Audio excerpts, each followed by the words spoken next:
제목으로 말씀을 증거해 주시겠습니다.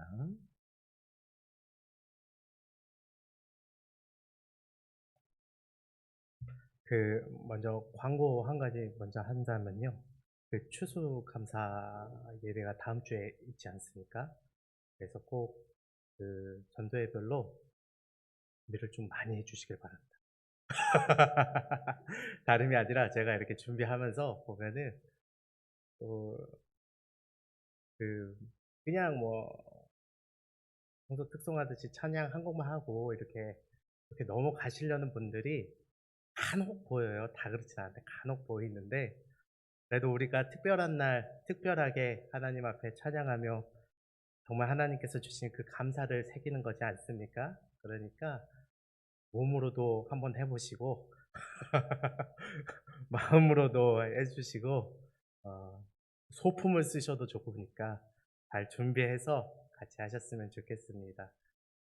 또 그리고 어떤 분들은 좀 이렇게 여러 가지 도전들을 또 하시려고 하시는 것 같은데, 어떠한 도전이든 한번 봐야 되지 않겠습니까? 우리가 뭐가 됐든 간에 뭐 봐야 그게 좋고 안 좋고를 아니까, 너무 안에서 '우린 찬양만 해야 된다.' 다들 이러지 마시고, 뭐든지 한번 신나는 것도 해 보시고, 뭐든지 한번 이렇게 마음들을 열어서 내가 아직 청춘이라는 것을 보여주셨으면 좋겠습니다. 네, 말씀 전하도록 하겠습니다. 제가 찾아보니까요, 2025년 글로벌 리서치 조사 결과에 따르면요, 1,000명의 사람에게 조사를 했습니다. 주 4일제 도입이 필요한가? 주 4일제 도입. 그러니까 일주일 중에 4일만 법적으로 일하고 3일은 법적으로 쉬는 것이다 라는 것을 원하느냐라고 1,000명에게 물어봤을 때, 그 대답한 사람들의 몇 퍼센트가 그것을 동의했을까요? 몇 퍼센트가 동의했을까요? 뭔가 많이 동의했으니까 제가 물어봤겠죠? 그렇습니다. 58%가 동의했다고 합니다. 그러니까 50%면 500명인데, 500명 이상의 사람들, 580명 이상의 사람들이 그것을 동의했다라는 것이죠. 주 4일째 했으면 좋겠다라고 동의를 한 거예요. 그래서 한 번 더 질문을 했습니다. 그 사람들에게. 주 4일째 하면 그러면은 평소보다 하루 더 쉬는데, 쉬는 날 뭐 할 거냐라고 물어봤습니다. 쉬면 뭐 하겠습니까? 뭐 할 것 같으세요? 여행 갈 것 같으세요? 놀러 갈 것 같으세요? 그거는 2등. 취미 생활하고 여행하고 하는 건 2등. 1등이 뭡니까? 자고 싶다. 그냥 자고 싶어요. 그냥 뒹굴뒹굴 쉬고 싶어요. 라고 말한 사람들이 35% 이상 정도 됐었던 것 같습니다. 그 사람들은 그렇게 이야기를 한 것이죠. 그러니까 이 리서치를 통해서 이것을 현대 사회를 진단하는데 뭐라고 진단을 하는가? 현대 사회가 지쳐 있다. 단순히 그냥 쉬고 싶다가 아니라, 단순히 쉬고 싶다, 그냥 놀면서 먹고 살고 싶다가 아니라, 그냥 잠이 필요하다. 진짜 쉼이 필요하다라고 진단했다고 합니다. 저희 청년들에게도 이야기하니까요, 청년들도 많이 뭐 공부 열심히 하고 뭐 하는지 모르겠지만 그것에 대해서 동의를 하더라고요. 즉, 바쁜 현대사회가 가장 요구하는 것은 쉼이라는 겁니다. 특별히 남자보다도 여자들이 더 많이 그렇게 평가를 했다고 합니다. 그렇다는 것은요, 조금 더 생각을 해보면요, 그리스도인들에게는 더 부담이 됩니다. 왜요? 세상 사람들도 그렇게 쉬고 싶어 하는데, 그리스도인들은 뭡니까? 세상에서 바쁜 한 주도 살아야 하고, 그리고 주말에도 신앙생활 해야 되고, 평일에도 그리스도인으로 살아야 하지 않습니까? 그러니까 더 부담이 가는 게 사실이지 않겠습니까? 그리스도인들은요, 다들 저마다 그리스도인인 것을 드러내고 싶어 해요. 왜냐하면 하나님께서 그러한 은혜를 주셨기 때문이죠. 또한 빛과 소금으로서의 역할을 감당하고 싶기 때문에 그렇습니다. 그래서 성공도 하고 싶고 더 열심히 해서 본이 되는 자리에 서고 싶은 것이 사실 그리스도인들의 마음이죠. 부담감이 있다라는 것입니다. 그렇습니다. 어쩌면요, 우리는요, 세상 사람보다도 더 많은 부담감으로 살아가는 거예요. 돈도 더 벌어야 되고, 그리고 사람들보다 더 잘나야 되고, 누군가에게 보여줄 정도의 신앙도 가져야 되고, 그런 연륜도 가져야 된다고 우리 그리스도인들이 여기는 것이죠. 그러니까 반대로 생각해 보면 정말 더 큰 쉼이 필요한 사람들은 누구입니까? 세상 사람들보다 그리스도인들이 사실 더 큰 쉼이 필요하다라고 그렇게 진단해 볼 수 있겠습니다. 그런 우리에게 쉼이 필요한 우리에게 하시는 주님의 말씀이 바로 오늘 말씀인 것입니다. 오늘 28절 말씀을요, 같이 한번 읽어보도록 하겠습니다. 마태복음 11장 28절 말씀 시작. 수고하고 무거운 짐진 자들아 다 내게로 오라. 내가 너희를 쉬게 하리라. 아멘. 얼마나 귀한 말씀입니까? 다 내게로 오라 초청하고 있어요. 다 힘든 사람들 다 오라. 내가 너희를 쉬게 하리라. 쉼을 줄 것이라고 분명하게 이야기하고 있다라는 것이죠. 여기서 말하는 수고하고 무거운 짐을 진 사람들, 그 사람들은 어떤 사람들을 의미하냐면요, 세상적으로는 이제 죄의 짐을 진 사람들 말고, 이 수고하고 무거운 짐은 무엇을 의미하냐면 원어적으로 율법을 이루려는 무거움입니다. 그러니까 당시에 이제 율법을 믿고 살아가는 이 이스라엘 사람들에게 이야기하는 것이죠. 그 당시에 율법이 얼마나 그들에게 무겁게 느껴졌습니까? 그 사람들은 율법을 무겁다고 여기면서도 이것을 지켜야만 구원을 얻을 수 있다라고 여기면서 살아갔습니다. 그러다 보니까 그것이 오히려 본인들에게 더 큰 부담이 되고, 도리어 원래 첫 마음들은 다 잊어버리고 이것을 지키는 일에만 더욱더 열중하며 서로를 판단하며 이것으로 서로 정죄하면서 더욱더 그 짐이 무거워지기 시작한 것이죠. 그래서 예수님께서는 이 율법적인 부담과 그리고 죄의 짐까지도 다 가지고 나아오라고 이야기하는 것입니다. 근데 우리가 오해하지 말아야 할 것은 이 말씀을 읽어보면 주님께서 그 짐을 대신 져준다고 이야기하시나요? 그렇지는 또 않으십니다. 그럼 우리에게 어떻게 쉼을 주실 것인가? 라고 하셨을 때에는 29절에 그것이 적혀 있는데요. 우리 29절과 30절 말씀 우리 같이 읽어보도록 하겠습니다. 시작. 나는 마음이 온유하고 겸손하니 나의 멍에를 메고 내게 배우라. 그리하면 너희 마음이 쉼을 얻으리니 이는 내 멍에는 쉽고 내 짐은 가벼움이라 하시니라. 아멘. 내 멍에를 메라. 내게 배워라. 그게 쉬는 것이다. 라고 지금 이야기를 하고 있는 것이죠. 멍에가 무엇입니까? 사실 저는 멍에를 한 번도 본 적이 없어요. 시골 사시는 분 멍에 보셨습니까? 한번 손 들어봐 보세요. 멍에 보셨어요? 부럽네요.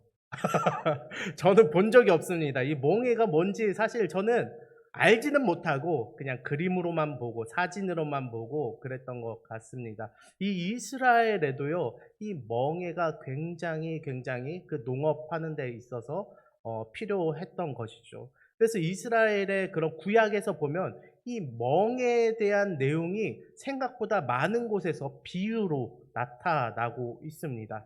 그렇기 때문에 예수님도 이 멍에를 가지고 비유로 드신 거예요. 당시에 이 랍비들이요, 뭐라고 했냐면 옳토라라고 이야기해서 이 율법의 멍에를 져야만 한다라고 강조했었습니다. 왜 율법의 멍에를 져야 하냐? 너희들 세상의 멍에를 지면 너희들 다 구원받지 못한다. 이 율법의 멍에를 져라. 옳토라라고 해서 율법의 멍에를 져야만 너희들이 구원을 얻을 수 있다고 가르친 것이죠. 이 틀린 말입니까? 맞는 말입니까? 틀린 말 아닙니다. 맞는 말이에요. 왜냐면요, 여러분들, 우리가 지금은 율법에 대해서 긍정적인 부분들이 많나요? 아니면 부정적인 부분들이 많나요? 좀 부정적이잖아요. 뭔가 율법적이다라고 이야기하면 뭔가 형식적이고 뭔가 그런 것처럼만 느껴지잖아요. 그렇지만 원래는 그렇지 않습니다. 이 율법적인 것이 바로 하나님의 말씀이기 때문에 당시에 예수 그리스도의 그 복음이 그들에게는 밝히 알려지지가 않았어요.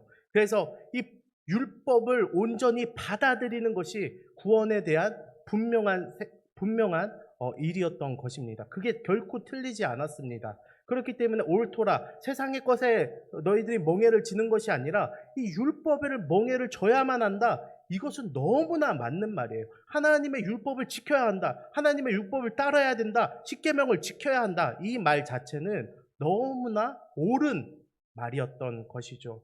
근데 문제가 뭐냐? 문제가 여기서부터 발생하는데 그 율법을 담당하던 몇몇의 소수의 사람들, 바리새인들이나 아니면 서기관들이나 아니면 당시에 그 지배층에 있던 사람들이 이 율법에 대해서 율법 이상의 것들을 자꾸 강조하기 시작하는 겁니다.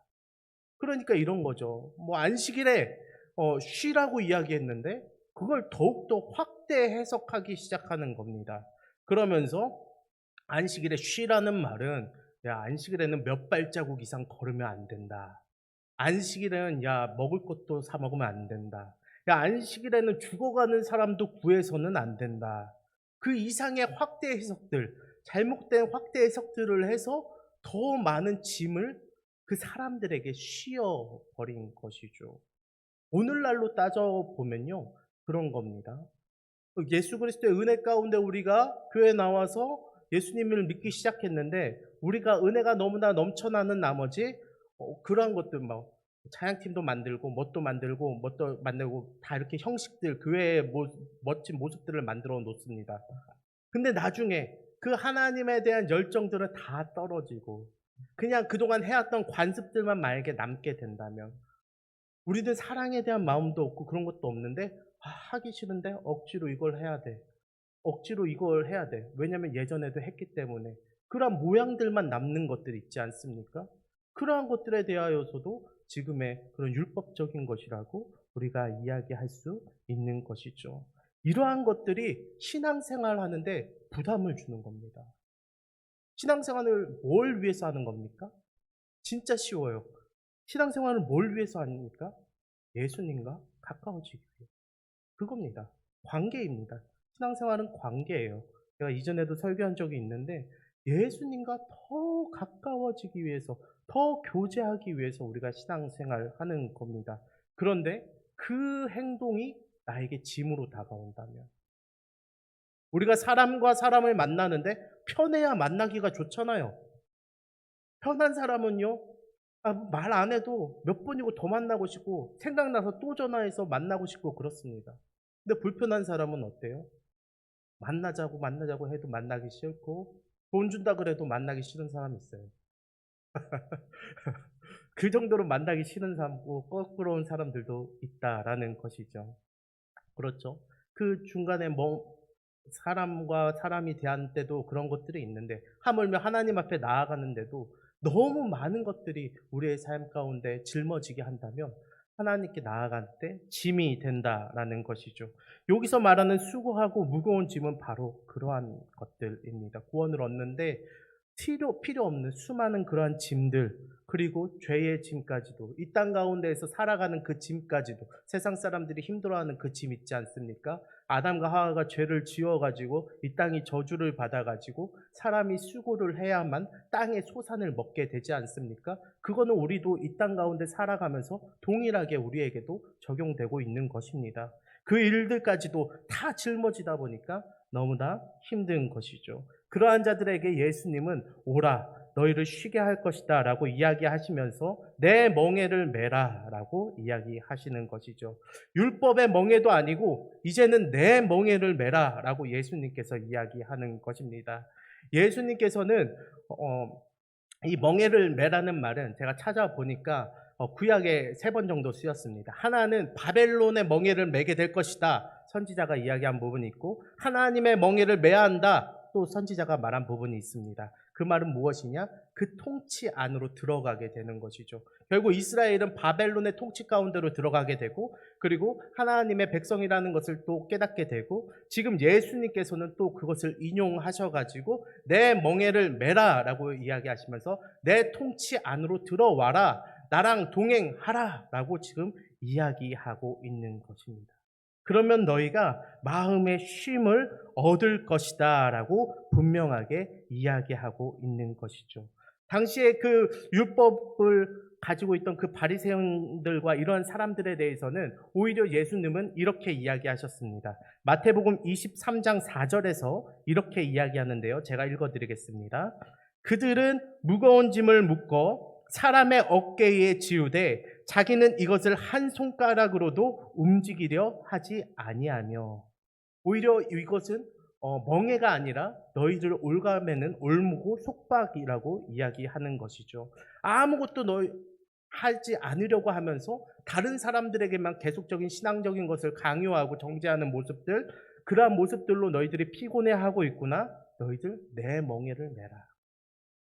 나는 너희들을 이끌어 갈 것이다 라고 이야기하고 있는 것입니다. 이 멍에가 뭡니까? 우리 청년들은 모르더라고요. 그래서 멍에에 대해서 가르쳐 줬는데 그런 겁니다.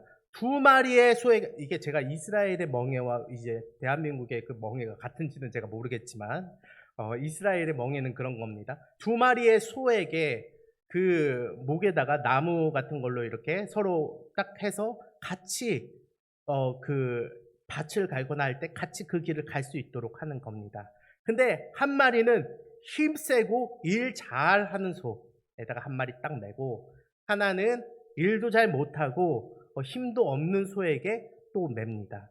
그래서 결국에는 이 일 못하고 힘 없는 소가 이 일 잘하고 힘센 소가 가는 것을 따라가고, 또 더 무거운 짐도 얘가 더 끌어갈 수 있도록 그렇게 하는 것이죠. 그렇게 동행하면서 결국에는 이 약한 소도 배워가는 겁니다. 훈련이 되어지는 겁니다. 아, 동행하면서 요 길로 이렇게 하는 거구나. 그리고 이렇게 할 때에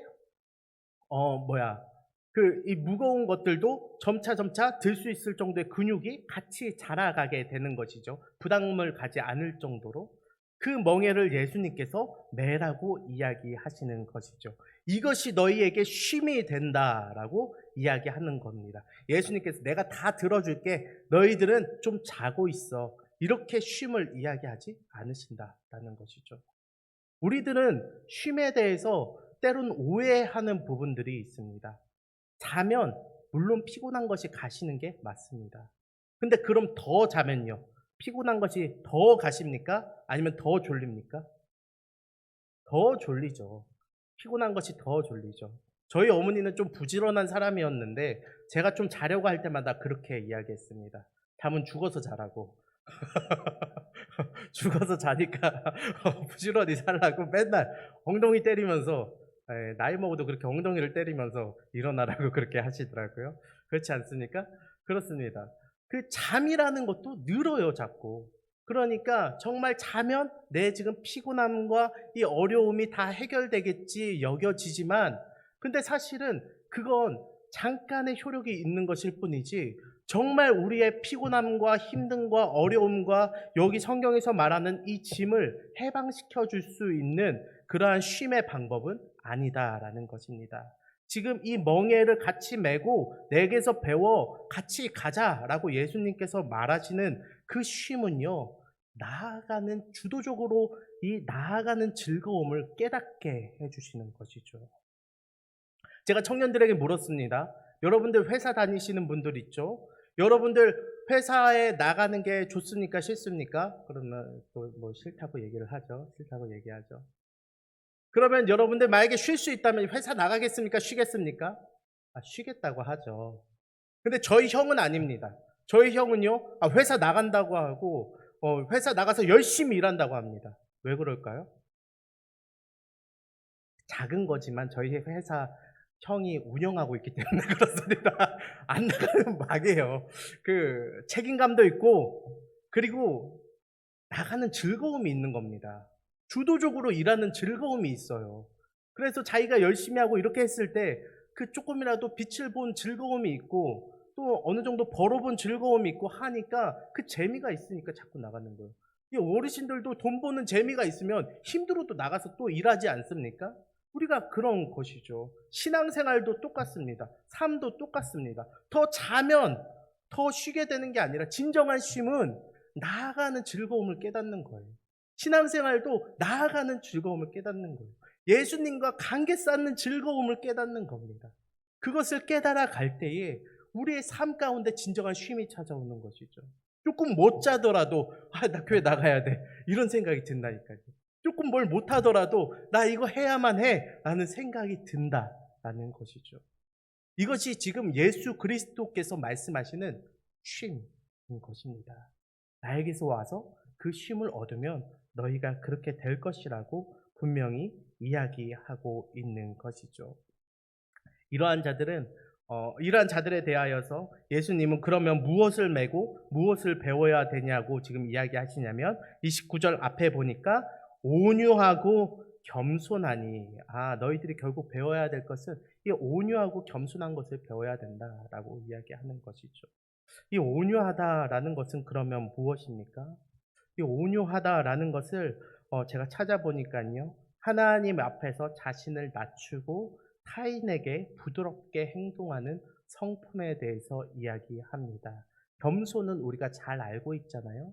정말 이 땅에 피조물까지 낮아지신 예수 그리스도만 보더라도 그분의 겸손을 알 수 있고 또한 그분의 온유하심은 정말 자신을 낮추는 것뿐만 아니라 하나님 앞에 올곧게 나아가고 그리고 타인에게 부드럽게 그것을 행동하는 것까지도 포함되어 있는 모습이다라고 우리는 알 수가 있는 것입니다. 이것은 단순히 성격이 착한 것과는 다릅니다. 하나님의 주권 앞에 복종하기 때문에 하나님께서 사랑하시는 것이 무엇인 줄 깨닫고 하나님이 사랑하시는 다른 사람을 진정으로 사랑하고 품어줄 줄 아는 사람이 바로 온유한 사람이다라고 이야기하는 것이죠. 마태복음 5장 5절에서는 그렇기 때문에 이렇게 이야기합니다. 온유한 자는 복이 있나니 그들이 땅을 기업으로 받을 것이며. 아멘. 이러한 사람이 어떻게 땅을 기업으로 받지? 우리는 그런 경험 해봤을 거예요. 성격이 온유한 사람 곁에 사람들이 모이는 것을 경험한 적이 있을 겁니다. 이상하게 나는 안 그랬는데 성격이 온유한 사람 곁에 뭔가가 더 열리는 모습을 여러분들은 주변에서 봤을지 모르겠습니다. 저는 생각보다 많이 봤거든요. 왜냐하면 저나 저희 아내나 온유하다라고 말하기는 그렇지만 그래도 다른 사람들에게 되게 호의적인 사람들이에요. 그게 어디에서 가장 드러나는지 아세요? 식당 가면 가장 드러납니다. 저랑 저희 아내는. 목소리도 크잖아요. 그러니까 식당 가서 밥을 먹는데 조용히 안 먹습니다. 저희 아내도 항상 딱 가서 입에 들어가지도 않았는데 맛있다 막 식당이 다 들려요. 이 집 잘하네 막 식당에 그런 식당 맛집 식당 간 것도 아닌데 저희 아내는 그렇게 얘기를 합니다. 항상. 저도 그냥 맛있는데 막 둘이서 막 이럽니다. 그러면 식당 사장님이 서비스를 줘요. 경험 안 해보셨죠? 서비스 많이 받아봤습니다. 진짜. 그 서울 사람들은 서비스를 좀 다르게 받더라고요. 제가 서울 사람들이라고 해서 죄송한데 왜냐면 그 식당 가셔서 이렇게 하시더라고. 이게 이렇게 해서 마치 서비스를 뺏어오시려고 하시더라고요. 근데 저랑 아내는 생각보다 막 그렇게 먹으면요 이상하게 진짜 서비스를요 생각보다 많이 받아요. 어딜 가든지. 진짜 한번 해보세요. 여러분들도. 그 맛있고 안 맛있고가 중요한 게 아니에요. 일단 입에 넣으면서 맛있다 그냥 좋네 막 사장님 맛있어요 이러면은 그냥 뭐가 나옵니다. 이렇게. 그렇죠. 땅을 기업으로 얻는다는 게 저는 이런 거라는 거죠. 왜냐하면 시편 37편 9절에서 11절 말씀에 이 온유함에 대한 근거되는 그 말이 있는데 여기서도 그 말이 나옵니다. 11절에 보면 이렇게 적혀 있는데요. 온유한 자들은 땅을 차지하며 풍성한 화평으로 즐거워할 것이다 라고 적혀 있어요. 근데 그거와 대조되는 사람이 10절에서 나오는데 뭐라고 나오냐면 악인이 없어지리니 네가 그곳을 자세히 살필지라도 없을 것이다. 이 온유한 사람과 반대되는 사람은 바로 이 악인이구나. 이 악인은 근데 자세히 살펴도 없다. 근데 온유한 사람은 풍성하게 있고 화평으로 즐거워할 것이다 라고 이야기하는 것이죠. 결국에는 이러한 마음과 이러한 모습으로 주님과 같이 동행하는 그 모습 자체가 타인에게도 귀감이 되고 또한 나의 삶 가운데도 주도적인 모습들로 나타날 것이다 라고 성경은 이야기하고 있는 것입니다. 이 온유하다라는 뜻을요, 근데 오해하지 말아야 될 것이 있는데 능력 없는 사람은 아니다라는 것이죠. 제가 왜 이런 말을 하냐면 제가 원래 회사를 다녔던 사람입니다. 거짓말 하는 게 아니라요. 그 주식회사 코레코라는 회사를 제가 다녔었거든요. 그 환경 설비하는 회사입니다. 제가 그 회사 다닐 때 그랬습니다. 제 맞선임이요. 저한테 엄청 뭐라고 하는 거예요. 근데 뭐 때문에 뭐라고 했냐면 제가 뭐 할 때마다 감사합니다, 감사합니다. 뭐 실수하면 죄송합니다, 죄송합니다. 제가 이렇게 표현을 했거든요. 근데 이제 뭔가 설비업이고 막 이렇다 보니까 강한 남자들밖에 없잖아요. 막 그 인부들 같은 분들하고도 겹치고 그러니까 제 맞선임이 저의 그 다리를 툭툭 치면서 이야기를 하는 거예요. 야, 자꾸 감사하다고 좀 하지 마. 자꾸 뭐 할 때마다 뭐 죄송하다고 그런 말 좀 하지 마. 저한테 이러는 거예요. 왜 그런지 아세요? 얕잡아 본다고, 사람들이. 얕잡아 보니까 그렇게 하지 말라고 하는 겁니다. 근데 오히려 온유한 사람은 그렇지 않습니다. 능력이 없기 때문에 온유하고 제가 그렇게 표현한 게 아니에요. 오히려 이 온유하다라는 단어는요, 오늘 성경에서 보면 이 헬라어로 사용할 때 어디에 사용했었냐면 이 짐승을 길들일 때 사용하는 말이 이 온유하다입니다. 그러니까 야성은 살아있고 언제든 손을 놓으면 뛰쳐나갈 것 같은 그 짐승이 목줄만 잡고 있으면 자기가 그렇게 야성이 있음에도 불구하고 자기가 그것을 견디면서 살아가는 것이죠. 온유하다라는 것은 그런 겁니다. 여러분들에게 능력이 없다는 것이 아니에요. 여러분들은 능력이 있어야 됩니다. 세상에서 빛과 소금의 역할을 감당해야만 합니다. 여러분들은 세상 사람들보다 더 많은 것들을 할 줄 아는 그리스도인들이 되어야만 해요. 제가 청년들에게도 항상 말하는 거, 항상 기도할 때마다 이 말을 합니다. 세상이 감당할 수 없는 청년이 되어라. 세상이 감당할 수 없는 그리스도인이 되어라. 비웃음 당하는 그리스도인이 아니라 그런 그리스도인이 되라고 항상 이야기하는 것이죠. 그랬을 때 언제든지 내가 손만 탁 놓으면은 어디 가서든 멋지게 할 수 있는 사람이 고개를 숙여야 멋있는 거지 않습니까? 그러한 사람이 온유함을 가지고 있어야 사람들이 저 사람을 높이 평가하는 것 아니겠습니까?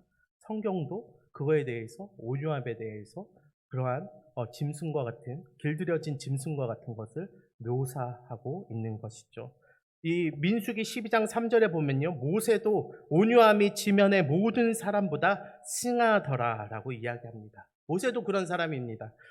하나님께서 부르실 때에 나는 말 못하는 사람입니다, 나는 뭐 못하는 사람입니다 이렇게 이야기하지만 사실 모세만큼 그 당시에 배운 사람이 어디 있고 모세만큼 그렇게 혈기 넘쳤던 사람이 어디 있습니까? 사람을 때려 죽였던 사람이에요. 자기 민족을 위해서.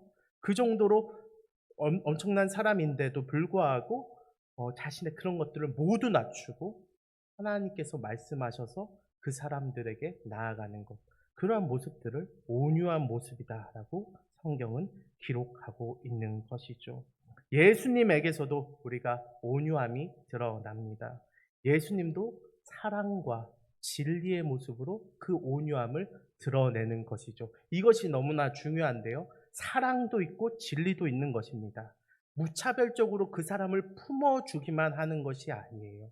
그분의 그 선함과 그분의 울고줌이 우리를 품어주는 것이지 그 사람의 죄악까지도 품는 분이 결코 아니시다라는 겁니다.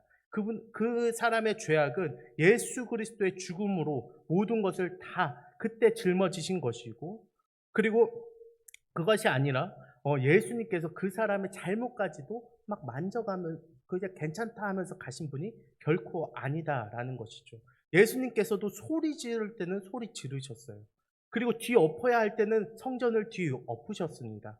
죄를 지은 사람에 대해서 괜찮다라고 이야기하지 않으셨어요.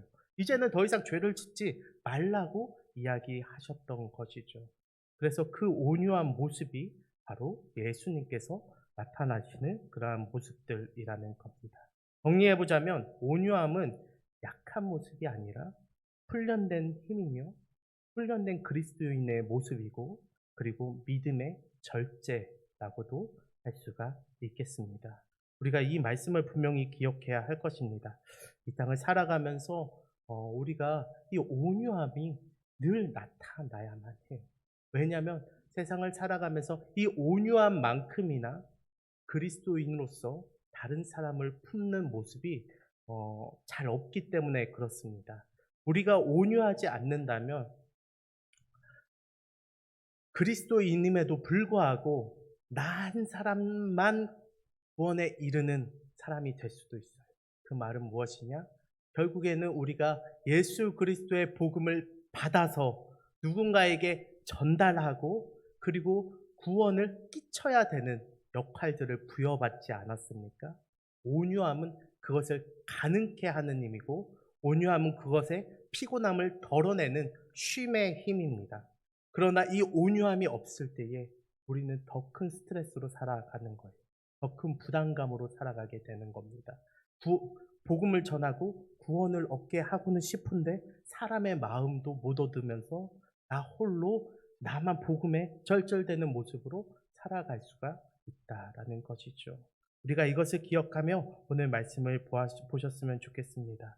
나의 쉼을 위해서도 온유함은 필요하고 그리고 누군가가 나에게 쉼이 되기 위해서도 우리는 그 온유함이 필요합니다. 주님께서 그 온유함으로 우리를 덮으셨던 것처럼 우리도 예수 그리스도의 온유함을 본받아 많은 사람들에게 쉼이 되는 그런 그리스도인들이 되시길 진심으로 바라고 기도합니다. 사랑과 은혜가 풍성하신 하나님 감사합니다.